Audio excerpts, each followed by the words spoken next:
Hey everybody, it's Brand Coach Angel here, and welcome back to the Brand Coach Angel YouTube channel.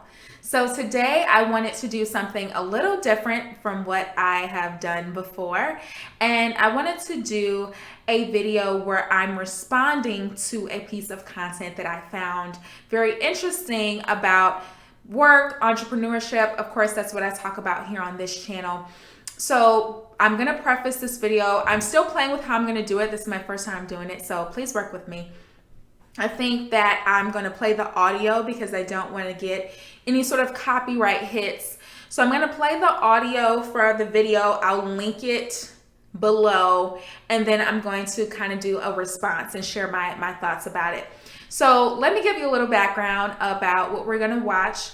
This video is from Danny Evans. Danny was the winner of America's Next Top Model, Tyra Banks modeling show, Cycle 6.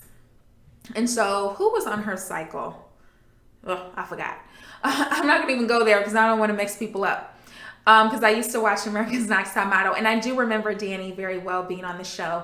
She now is still modeling. She also owns her own hat company. She's an entrepreneur, and she's overall doing really well. So if you check her out on Instagram, I have it pulled up. Her Instagram is Danny Evans1.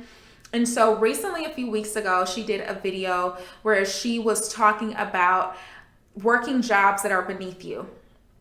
So she kind of gives some of her commentary about that, what she's learned about that. And I found that video very interesting, and I actually wanted to take some time to do a commentary about it because I have a little bit of a different perspective just from where I work, from my perspective as far as helping people transition from their 9-to-5 corporate jobs typically into their businesses full time. So I have some unique ways that I share with my clients. So I wanted to watch this, listen to it out. I think I'll play the audio out, so we'll listen to it, and then we're gonna talk about it. Biggest mistakes that I've ever done in my entire life that I will never do again is working jobs that I was overqualified for. Yep, and that goes for the industry. Working jobs that you are overqualified for puts you in a position to where you are devaluing yourself, right?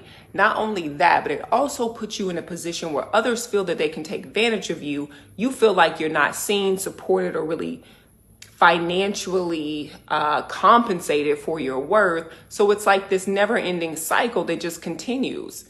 But it all starts with you, right? You allowed yourself to work that job that you knew that you were overqualified for. The person, the company, the client, the job is more than likely not going to tell you you're overqualified. So it's like you go into it playing yourself. So we're not going to do that anymore. We're done working jobs that we're overqualified for. We're done playing positions that lower our worth, that keeps us out of our deservingness. And that's that. Also, PSS, if any one of you watching this video is taking this personal, that has nothing to do with me. Take that up with somebody else, not me. One of the biggest mistakes. Oh, it's gonna restart. Okay. So you heard that. That was about a minute long. So essentially, I'm gonna summarize what I understand Danny to be saying in the video. Essentially, she's saying in her own experience, she's learned that it's really best not to take jobs that are beneath you, meaning jobs that are paying less than what you should be paid based on your qualifications and experience. Taking on jobs that are the work maybe itself is beneath you, whatever it may be. She said it also includes things in the industry. So I assume what she means by the industry is modeling industry. Perhaps she's felt like she took on jobs that were beneath her in the modeling industry. And so she is advising people against doing that and also just being aware of that. So I think that was a very interesting video. I should actually kind of check out some of the comments of people. So most of the comments seem affirming as far as what she said. Okay, so this is something someone says. I agree, but I also feel that it's coming from a place of privilege. Hello.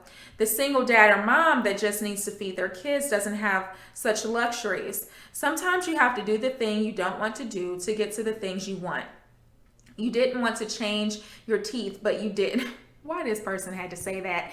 If you watched America's Next Top Model Cycle 6, or if you ever watch America's Next Top Model, one of the things that Tyra has the model contestants do is do a makeover. So every model has to go through some sort of transformation of their appearance. Sometimes that's cutting their hair, sometimes that's getting a weave. And so for Danny, Danny had a gap in her teeth, and she asked Danny to close the gap in her teeth, which I think Danny still has a gap, it's just less pronounced. So she asked Danny to do that. So that's what this person was referencing. A little petty for saying that, but okay. But you didn't want to change your teeth, but you did. To get to the real goal. Know your worth, but don't ever be too prideful.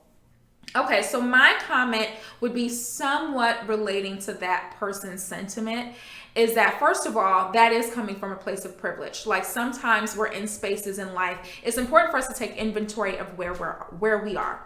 And sometimes we're in positions in life where we have to just take what is available. Okay, maybe we're desperate, maybe there's something called the principle of least interest. So whomever is least interested has the power. And sometimes we're not in the position where we're of least interest, right? Sometimes we have more interest. We need it more than the other person. So we may have to take on things that we normally wouldn't, or that are beneath us, just for the points of survival. So I definitely understand the point that that person was making. Something that I also thought about too is something I encourage my clients to do that are wanting to make the transition, especially ones who want to make the transition from employee to entrepreneur quickly. I would talk to them about different forms of jobs, other streams of income that they can take on, perhaps in the gig economy, that will help to pad their transition financially if they're not yet making enough money in their business to completely sustain themselves. So that can look like driving Uber, DoorDash. That can look like just taking on a quick something at a Starbucks, or just taking on a quick little part-time job. Something I've even, just to be transparent, that I've thought about is taking on a part-time job with an airline so that I can get flight benefit. Really, it's for the flight benefits, to be honest. It's for the flight benefits, but so I can get some flight benefits. Some jobs, even part-time, offer really great benefits. Like if you work for Apple or you work for an airline, getting flight benefits or getting discounts on electronics could be a gateway for you to propel you into even more income. So those are things that you have to consider. I feel like sometimes when it comes to jobs and careers and working, we're so one-track minded. It either has to be this or it has to be that. And we're not always thinking outside of the box and being willing to kind of stretch ourselves and push ourselves as far as how we think about our ability to attract income to ourselves. And so sometimes it can look like working a job that is beneath you, but it could be something about that job that is going to help propel you to the next level.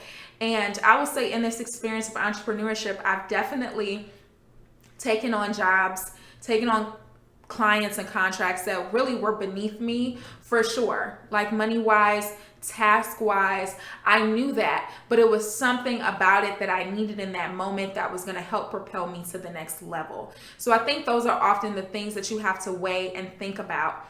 Now, if it's something that's straight up, like a job that's going to straight up drag you down, and it has no place, right? It doesn't pay you enough. It's totally out. It's not going to look good on your resume. It just makes no sense. Then I completely get not doing it. But I feel like typically when someone takes a role that's beneath them, there's something about it that they're hoping to gain and leverage out of it. And so I feel like, of course, she did like kind of a 1-minute rant. So she didn't really go into those details of why someone may make that decision. But I think that's very important to do. I'm going to quickly look through just some of the other comments that people had. Someone else says that is a valid point, but at times easier said than done. If a person has responsibilities, like say a child, family, and such, that they may have to take something, until they have the freedom to get what they want and feel they deserve. That's also true. Like you have to be able to recognize, and I remember reading a book, and I cannot remember this woman's name. She's someone who's in broadcast. I read her book. Now, her book, she's a white woman, and so I definitely understood that it came from a place of privilege. It came out in that lean in era. The lean in era with oh my God, was the woman Sheryl Sandberg. It came out around that time period. So it was definitely a lean in-esque type of book. But one of the things the woman said is like, you have to ascertain and really measure your value. She's like, sometimes I've come into a situation and I'm negotiating and I know I'm hot stuff. So I can negotiate for the very best offer I can get. Then I've been in lower points in my career where I know I'm not hot stuff and I kind of need this more than maybe they need me. So I might need to be a little bit more humble. You know, those are the things you have to kind of just take inventory of in life. Yeah, so it wasn't a ton of comments on it, looks like. But those were some of the things people said. Other comments were just completely affirming. And Danny also says in the caption for this video is that to all corporate Americans, industry, self-employed folks, and in between, this is level up season. Signed, CEO of Danny Evans LLC. And I believe her LLC makes hats. I don't know what other things. She may do other projects with her LLC as well. So she's coming from a place of entrepreneurship and knowing your worth. Overall, that sentiment I 100% agree with. And I would say transitioning into entrepreneurship has made me look at my worth in a whole different way. That is why a lot of times if someone is an entrepreneur and they want some extra income, maybe their business income is fledgling a little bit and they want to pick up a little job, they'll pick up a little job. They'll pick up a Trader Joe's. They'll pick up just something small that they can do that will pay a little something consistently to come in, and they won't choose a job that is actually in their field because they recognize that their value in their work, in their business work, right, is in their business, their work is going to be more valued than it would be in a corporate job doing that same work. So they recognize that in order for them to maintain their worth, it's best for them to just pick up something that's just completely unrelated to their career than to pick up something that's in alignment with their actual maybe professional skill set, expertise, experience, because their experience is more valuable in an entrepreneurial setting. And they don't want to sell themselves short on that note. So that's also different ways to look at it as well. But entrepreneurship has definitely helped me to understand my value, because I get that, hey, if I invest my time into a traditional 9 to 5 and I'm doing something in the career of marketing, social media, the things that I do in my business, then I'm going to be given a salary, benefits, whatever, by that company, but the opportunity for income that I have to make in my business is uncapped. It's uncapped, right? Because when I create something in my business, I can sell it over and over and over and over again. And in my business, I don't have that opportunity for revenue growth. My ability to grow in income, my ability to grow within that company is going to be capped at a certain point. And in entrepreneurship, I have a lot more space to create my trajectory, my income potential, and those kind of things.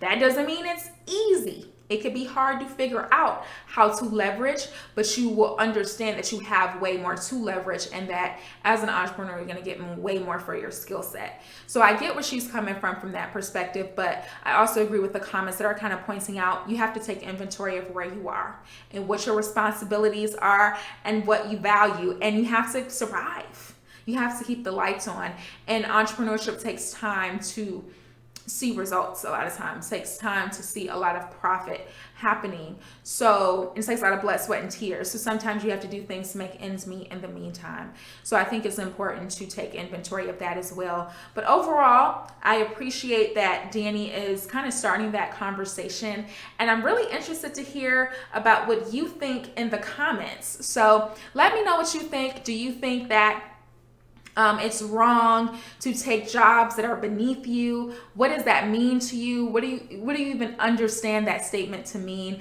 I'm really curious to hear from you, and let's start a conversation in the comments. So thank you so much for watching. Good luck, and I will talk to you soon.